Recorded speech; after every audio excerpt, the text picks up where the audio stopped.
Halo Reach might take place before most of the previous games in the series, but it also feels like a totally solid stopping point for Bungie, the development house that created the franchise. Sure enough, those guys are moving on to something new, and they're going out in style.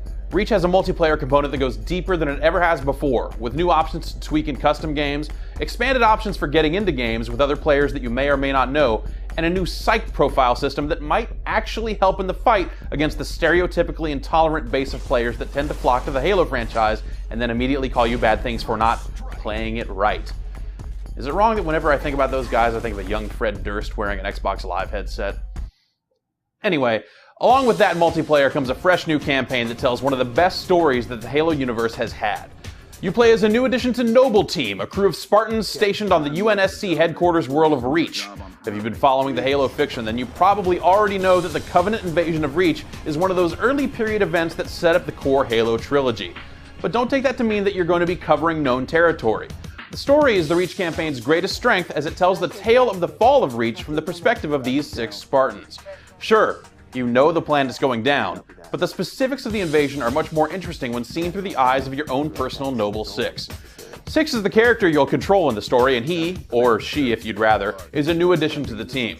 The characters are solid and help make the story feel more personal, though in action the Spartans fighting alongside you aren't much more effective than any other Halo AI ally has been in the past.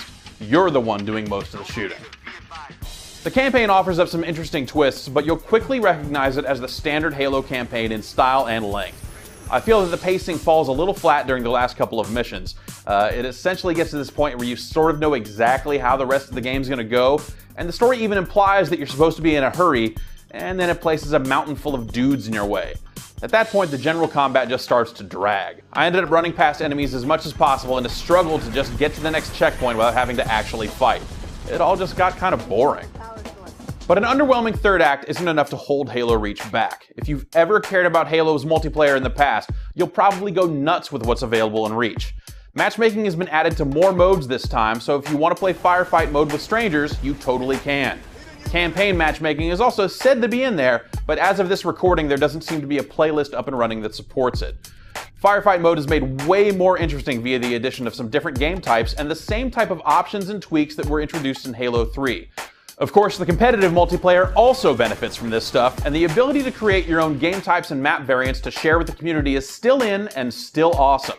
The game type tweaks are made deeper by Halo Reach's more robust feature set, so if you want to force everyone to use jetpacks or one of the other new armor abilities, you can. Or if you want to disable all that new stuff and go back to classic Slayer, that's an option too.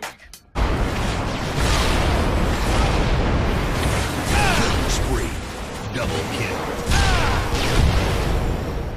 Reach looks better than its predecessors. Character faces are sharper than they were in ODST, and overall the game's texture quality just seems better than the last couple of games. The frame rate is usually pretty good, though it does dip here and there, particularly for the campaign's cutscenes. Overall, Halo Reach isn't without issue, but it's nothing that should prevent you from picking it up if you're into the franchise. The campaign could have been tighter from a gameplay perspective, but it's worth seeing how it all comes together and fits into the existing framework of the Halo universe. And it's still the gold standard for console shooters when it comes to multiplayer variety and depth. Unless you're the sort of person who swore off Halo years ago, this one's probably right up your alley.